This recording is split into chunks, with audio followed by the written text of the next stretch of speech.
안녕하세요. 빌리어네어입니다. 제가 출장 및 개인 사정으로 영상을 업로드 좀 못했고, 그래서 오늘 돌아오자마자 영상 찍고 있습니다. 제가 또 이따가 시간이 되면은 차트 분석 영상까지 업로드 드리고, 만약에 제 영상을 못 올리게 되면은 꼭 내일은 같이 해서 차트 분석까지 영상 업로드 하도록 하겠습니다. 첫 번째는 이제 ECB 크리스틴 라가르드 총재에 관련된 소식인데요. 지금 유럽의 CBDC 관련해서 얘기를 하고 있어요.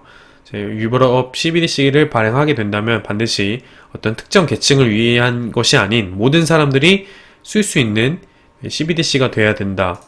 그래서 보면은 제가 디지털 유로에 대해서 간략하게 설명을 하고 있어요. 그래서 이점은 무엇인지, 왜 디지털 유로인지 보고서를 좀 살펴보면은 필요한 사전 조건 그리고 이 목적이 써져 있습니다. 목적은 빠르게 변화하는 디지털 세계에서 시민들에게 안전한 형태의 돈에 대한 액세스를 제공함으로써 유로 시스템의 목표를 지원할 수 있다. 일단은 코로나 팬데믹으로 해서 현금 사용 비중이 높은 독일마저도 비대면 결제가 엄청나게 늘어났습니다. 이제는 결제 시스템도 빠르게 디지털화 되어 가고 있어요. 일본도 현금 사용량이 엄청나게 많았는데 코로나 이후로 완벽히 뒤바뀌었죠. 결국 이 CBDC는 바꿀 수 없는 흐름입니다. 그래서 유럽이든 세계 각국에서 CBDC를 발행을 하고 자금의 정확한 흐름까지 국가에서 통제하길 원하고 있습니다. 보시면은 21년 중반에 이 프로젝트를 시작할지 여부를 발표한다고 했지만, 제가 말씀드렸죠. 이거는 거부할 수 없는 흐름이라고. 이미 유럽 특허청에 디지털 유로라는 이름으로 상표 등록 신청을 끝났어요. CBDC는 발행될 것입니다. 미국, 중국, 유럽, 또 한국도 한국은행에서 CBDC를 테스트하고 있습니다.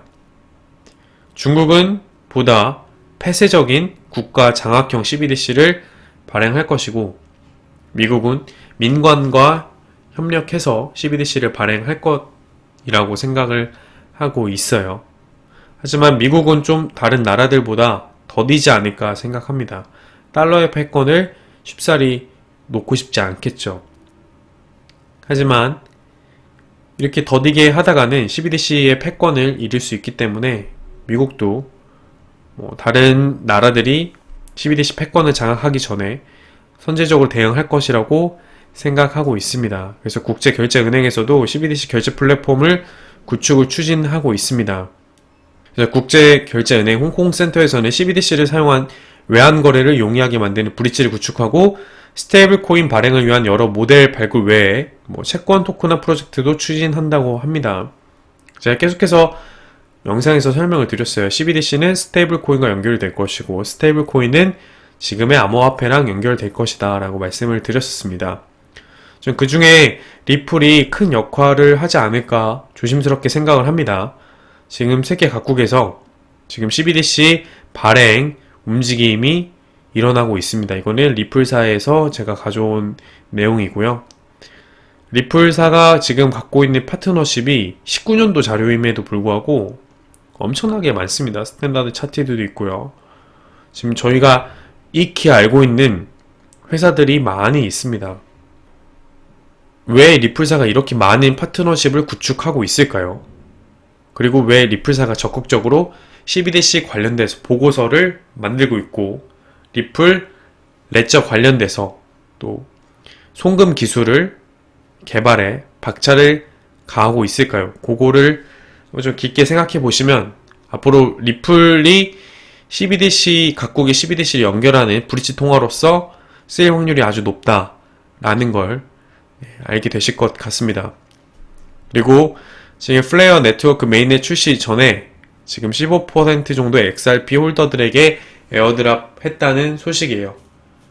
그래서 XRP 홀더이신 분들, 그때 지금 에어드랍 하기 전에 계속까지 이제 갖고 계셨던 분들은 플레어 네트워크 이 토큰을 받으실 거라고 생각이 됩니다. 그리고 두 번째 소식은 갤럭시 디지털에서 2월 중순에 이더리움 펀드를 출시할 것으로 생각하고 있습니다. 이더리움 관련해서 이제 CME가 상장이 되면은 엄청나게 가격이 떨어질 것이라고 생각하시는 분들이 많은 것 같아요. 저는 단기적으로 숏 포지션으로 인해서 떨어질 수도 있다고 생각을 하지만 중장기적으로는 폭발적으로 이더리움이 파이가 커지는 기회가 되지 않을까 생각을 하고 있습니다. 보시면은 1년 전 기사인데 기관 투자자 CME 비트코인 선물 유입 가격 상승 신호라는 기사예요. 기관 투자자들의 CME 선물 거래가 급증을 하고 어찌 됐든 이 CME 선물 상장은 기관에 많은 자금을 유입하게 하는 발판을 마련하는 겁니다. 사실 저는 비트코인의 CME 상장이 큰 호재로서 작용을 해서 2,800만원까지 갔다가 4년 주기 사이클로 인해서 떨어졌다고 생각을 하지, 이 CME 상장 때문에 비트코인이 떨어진 건 아니라고 생각을 합니다. 그렇기 때문에 2월 중에 이더리움이 CME 상장을 하면은 보다 본격적으로 알트코인들의 전체적인 시세 상승이 있지 않을까 생각하고 있습니다. 그렇기 때문에 지금 거래소 이더리움 양이 15개월 최저치를 기록하고 있어요. 지금 이더리움 2.0 스테이킹에 엄청난 이더리움이 스테이킹이 되어 있습니다. 그리고 거래소 내 이더리움 양도 15개월 동안 지금 최저 수준을 나타내고 있기 때문에 이더리움이 저는 가격 상승에 어느 정도 준비를 마쳤다라고 생각이 듭니다. 다음은 마이크로 스트래티지 관련된 소식인데요. 314 BTC를 또 추가 매수했다고 합니다. 평단가는 31,000달러예요. 거의 32,000달러죠. 제가 뭐라 그랬죠? 기관의 계속된 매수세는 그들의 평균 단가를 올릴 것이고, 그들이 계속 매수하는 이유는 뭐 10%, 20% 먹자고 이 시장 들어오는 거 아니라고 말씀드렸습니다. 지금 조 단위를 굴리는 이 기관들은 수수료만 해도 엄청납니다. 조금 먹자고 들어온 거 아니에요. 32,000달러면 지금 비트코인 가격과 크게 차이가 없습니다. 기관들이 미쳤다고 뭐 1%, 5%, 뭐 10% 먹자고 이 시장 들어왔겠습니까? 최소 100% 이상 저는 보고 이 시장에 들어왔다고 생각하고, 100%도 저는 최소라고 생각을 합니다. 지난 며칠 동안 하락장이 있었죠. 지금 암호화폐 유명 분석가 조셉 영은 트위터에 이렇게 얘기했어요. 당신들은 비트코인을 마이크로 스트래티지에 팔았다. 옐런 재무부 장관이 지명되면서 비트코인에 대해서 안 좋게 얘기했다는 퍼드 뉴스로 인해서 가격이 하락을 했고, 그때 비트코인을 던진 수많은 개미들의 비트코인을 기관들이 제가 매수할 거라고 말씀드렸습니다. 사실입니다. 그레이스케일이랑 마이크로 스트래티지는 계속해서 사고 있습니다. 저희는 이 사람들의 평균 단가를 생각을 해야 돼요. 이 사람들은 절대 이 시장 망하게 두지 않을 겁니다. 달러는 지금 이 시간에도 계속해서 찍어지고 있습니다. 그리고 마이크로 스트래티지 CEO는 BTC가 향후 주식 채권 지수 대체를 가능할 것이다. 그리고 기술적으로 우수한 자산으로 기관들의 이상적인 안전자산이고 금을 대체할 것이고, BTC는 S&P 500 다우지수 등과 주식 채권 지수를 대체할 수 있을 것이라고 얘기하고 있어요. 이렇게 되기까지는 어느 정도 시간이 걸리겠지만, 저는 향후 암호화폐 지수도 S&P 500처럼 저는 상장될 것이라고 생각이 됩니다. 보다 기관들이 많이 이 시장에 유입될 거예요. 제가 누누이 말씀드리지만 지금 들어온 기관의 자금은 1%도 되지 않습니다.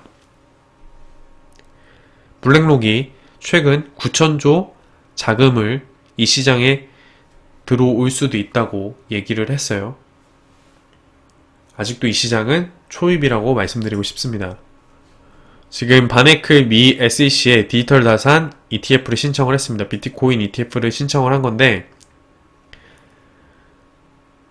ETF는 21년에 저는 유의미한 결과가 있을 거라고 생각을 해요. 암호화폐 전문가가 SEC 위원장으로 지명이 됐습니다. 바이든 대통령이 게리 겐슬러를 SEC 위원장으로 지명을 했죠. 이 사람은 MIT에서 블록체인 강좌를 개설하면서 관심을 끌었어요. 암호화폐에 되게 해박한 지식이 있는 사람입니다. 암호화폐 친인사라고 생각이 되고 있습니다. 비트코인 ETF 저는 얼마 남지 않았다고 생각을 하고 있습니다. 지금 바이낸스 트위터인데요. 여러분들이 생각하실 때 지금 비트코인의 위치는 어디라고 생각하십니까? 물론 2018년도에는 여기서 계속해서 뭐 하락을 했다가 다시 올라왔지만 저는 지금 2021년도 지금 상황이 저는 이쯤이지 않을까 생각을 하고 있어요. 이쯤. 앞으로 크게 올라갈 것이다. 21년도에 많은 비트코인 가격, 암호화폐, 이 시장의 성장이 있을 거라고 생각하고 있어요. 지금 암호화폐 또 유명 분석가 윌리 우가 이렇게 얘기하고 있습니다.